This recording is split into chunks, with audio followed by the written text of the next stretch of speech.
देखो जी दोस्तों, वो इंसान पागलों की तरह आपका पीछा करेगा, मजनू की तरह आपका पीछा करेगा। आपने क्या करना है, 2 से 3 डार्क साइकोलॉजी को समझना है। आप यकीन माने वो आपका लाजमी पीछा करेगा। आप जैसे उसके लिए रो रहे हो, तड़प रहे हो, उसका पागलों की तरह पीछा कर रहे हो, आप उसे अपनी तरफ कैच करने की कोशिश कर रहे हो। आप सिर्फ एक ही मुतालबा करते हो, यार वो मुझसे ठीक हो जाए, यार वो मुझसे ठीक हो जाए। वो मुझसे ठीक क्यों नहीं होता? मेरे दोस्तों, आपका मुतालबा ठीक होता है, आपको कोई बड़ी चीज़ नहीं मांगते। आप कहते हो कि मुझसे सही से बात कर लो, मुझे सही से टाइम दे दो। यार आप क्या मांग रहे हो? आप कुछ भी नहीं मांग रहे। यार फिर भी वो आपकी फीलिंग का एहसास नहीं करता। ऐसे इंसान को डूब मरना चाहिए। तो मेरे दोस्तों, ऐसे इंसान के लिए डार्क साइकोलॉजी बनाई गई है। डार्क साइकोलॉजी, ठीक है ना? यही सारी चीज़ें वो इंसान आपके ऊपर अप्लाई करता है, आपके ऊपर लगाता है।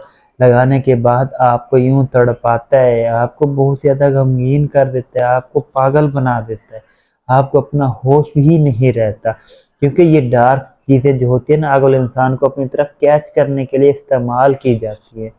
तो मैं हर वक्त आपको कहता हूँ कि आप ये इस्तेमाल ना किया करें। मतलब मोस्टली आपको मैंने कहा ये चीज़ें आप अप्लाई ना किया करें। क्या पता आपकी वजह से कोई इंसान ज़हनी मरीज बन जाए, आपकी वजह से कोई पागल बन जाए, ठीक है ना? और आप हालात से मजबूर होकर उस इंसान को छोड़ दें, फिर वो इंसान तो मर जाएगा ना, वो कहाँ जाएगा? उसका तो जीना ही महाल हो जाएगा। तो मेरे दोस्तों, मैं आप सबको रिकमेंड नहीं करता कि आप डार्क चीज़ें अप्लाई करें। लेकिन क्या करें, हालात इस कदर नाजुक हो जाते हैं, बिगड़ जाते हैं, डार्क साइकोलॉजी अप्लाई करनी पड़ती है। तो मेरे दोस्तों, आप लाजमी फिर अप्लाई करें। तो मेरे दोस्तों, आपने पता क्या करना है? पहली जो डार्क साइकोलॉजी, कुछ लोग ऐसे भी होते हैं जो क्या करते हैं, जो दूसरे लोगों के साथ अच्छे होते हैं, बहुत अच्छे होते हैं, पोलाइट होते हैं, लेकिन आपके साथ रूडली बिहेव करते हैं। आपको सही से जवाब नहीं देते, सही से बात नहीं करते, सही से कुछ नहीं करते, आपको हर वक्त गालियां देते हैं, आपको सब कुछ करते हैं। जब इन रिटर्न किसी और से बात कर रहे हो तो उनसे बड़े अच्छे तरीके से, ऐसा अंदाज से मिलेंगे और आपको ना अंदर से जलाएंगे कि देखो मैं तुम्हारे साथ रूडली बिहेव करता हूँ, देखो मैं दूसरों के साथ अच्छा बिहेव करता हूँ। तो आप बहुत ज़्यादा अंदर से टूट जाते हो, आपको दर्द मिलता है, सदमा मिलता है। लेकिन बहरहाल आप अपने आप को कंट्रोल कर लेते हो। आप कहते हो कोई बात नहीं है, तो मेरा यार ना, अगर ऐसा कर रहा है तो क्या हो गया, कुछ नहीं होता। मैं फिर पता क्या करती हूँ? यार वो जिन लोगों से मिलता है ना, मैं वैसे बनने की कोशिश करती हूँ। वो उनसे खुशी से क्यों मिलता है? आखिर उनमें कोई खास बात है? तो मेरे दोस्तों, आप उसकी मोहब्बत में, उसके प्यार में अपने आप को चेंज करने की कोशिश करते हो और अपने आप को मुकम्मल तौर पे चेंज कर देते हो। आप कहते हो कि वो जैसी चीज़ें वो चाहता है मैं वैसी प्रोवाइड करूंगी या करूंगा, तभी तो वो इंसान मुझे भी वैसे बिहेव करेगा ना। ओ भाई, ऐसे नहीं होता। वो आपको अपनी तरफ कैच करना चाह रहा होता है, वो आपको अपनी तरफ ना इन्वेस्टमेंट करवाना चाह रहा होता है, उसका और कोई मकसद नहीं होता। आपको बजाय इन चीज़ों को समझना चाहिए कि जब वो मुझसे सही से बात नहीं करता, दूसरों से करता है, तो दूसरों का मुझे घंटा फायदा होगा, मुझे तो नहीं फायदा होने वाला ना। तो आपको ये बात समझ के ना आप उससे थोड़ा किनारा कशी इख्तियार कर लें, थोड़ा दूरी इख्तियार कर लें, ताकि मामला जल्दी से जल्दी सेट हो जाए। ठीक है ना मेरे दोस्तों? बजाय ये कि आप उसको चेज करें, बजाय ये कि आप उसको फॉलो करें, बजाय ये जो जो चीज़ें वो अपना रहे हैं वैसे अपने आप को चेंज करें, बनाएं।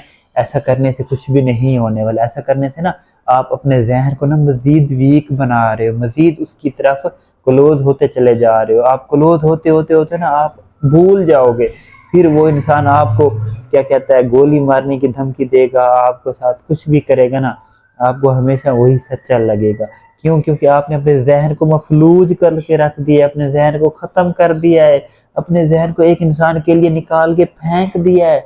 फिर वो इंसान आपके साथ कुछ भी बुरा कर ले, बड़े से बड़ा गुनाह भी कर लेना, फिर वो इंसान आपको सच्चा ही लगेगा। तो मेरे दोस्तों, आपने इस तरह से पहला मामला ऐसे तय करना है। कुछ लोग ऐसे भी होते हैं जो क्या करते हैं, आपके साथ तो बहुत अच्छे होते हैं लेकिन दूसरों के साथ अच्छे नहीं होते। तो आप बड़े अपने आप को बादशाह समझने लग जाते हो, अपने आप को कोई चीज समझने लग जाते हो कि देखो मैं तो कोई बड़ी चीज हूँ, वो तो मेरे साथ अच्छा है, दूसरों के साथ अच्छा नहीं है तो मुझे क्या है, इससे मुझे कोई फर्क नहीं है। मेरे दोस्तों, वो डार्क साइकोलॉजी अप्लाई कर रहा होता है, आपको लव बोमिंग दे रहा होता है, आपको आल इन आल बना रहा होता है, ठीक है ना? लेकिन कुछ अरसे के लिए वो बनाता है, कुछ अरसे के लिए ये डार्क चीज़ें आपके ऊपर अप्लाई करता है, फिर अप्लाई करने के बाद क्या होता है, वो मंजर आम से गायब हो जाता है, फिर डिसअपियर हो जाता है, बिल्कुल आपसे बात करना छोड़ देता है। फिर आप रोते हो, मछली की तरह उसको फॉलो करते हो, मछली की तरह उसको पीछे लगते हो। मेरे दोस्तों ये भी एक डार्क साइकोलॉजी है। वो आपसे अच्छे से बात करेगा, दूसरों से अच्छे से बात नहीं करेगा। तो मेरे दोस्तों आपको ये समझनी चाहिए कि जो आपसे अच्छे से बात कर रहा है, दूसरों से नहीं कर रहा, कल को वो आपसे भी अच्छे से बात नहीं करेगा। आप अपने आप को महान ना बना लिया करो, बड़ी चीज ना बना लिया करो, अपने आप को ना भूल ना जाया करो, अपने आप को भुला देते हो कि मैं क्या चीज हूँ, मुझे क्या समझना चाहिए, कहाँ जाना चाहिए, क्या करना चाहिए, क्या नहीं करना चाहिए। आप एक इंसान की मोहब्बत में लट्टू बांध के लट्टू हो जाते हो और अपनी हर चीज़ को भुला देते हो। तो मेरे दोस्तों आपको ऐसा नहीं करना चाहिए। आपको ना चीज़ों को ना अच्छे से ना सॉर्ट आउट करना चाहिए, समझना चाहिए कि चीज़ें क्या हमसे करवा रही है, लोग हमसे क्या मुतालबा करवा रहे हैं, लोग हमसे चाहते क्या है, लोग हमसे रब्ता क्यों कर रहे हैं। तो मेरे दोस्तों ये चीज़ें आपने ऐसे अप्लाई करनी है।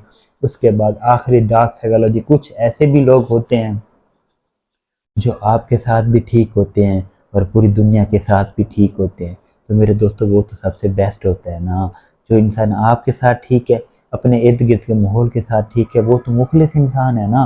तो वो तो एक अच्छी चीज़ आपको दे रहा है, आपके ऊपर अप्लाई कर रहा है, ठीक है ना। बाकी आपस में लड़ाइयाँ हो जाती हैं, फसाद हो जाते हैं, छोटे छोटे झगड़े आपस में हो जाते हैं। तो बातों को बढ़ाया नहीं जाता, बातों को तूल पे नहीं लेकर जाया जाता।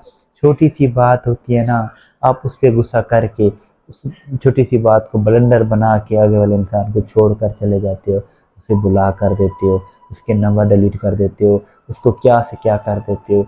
आपने आपस में वादे किए होती हैं, कस्में खाई होती हैं, आप उनका भी बरहम नहीं रखते, उनको भी साइड पे रख के फेंक के आप चले जाते हो, चले जाते हो, चले जाते हो।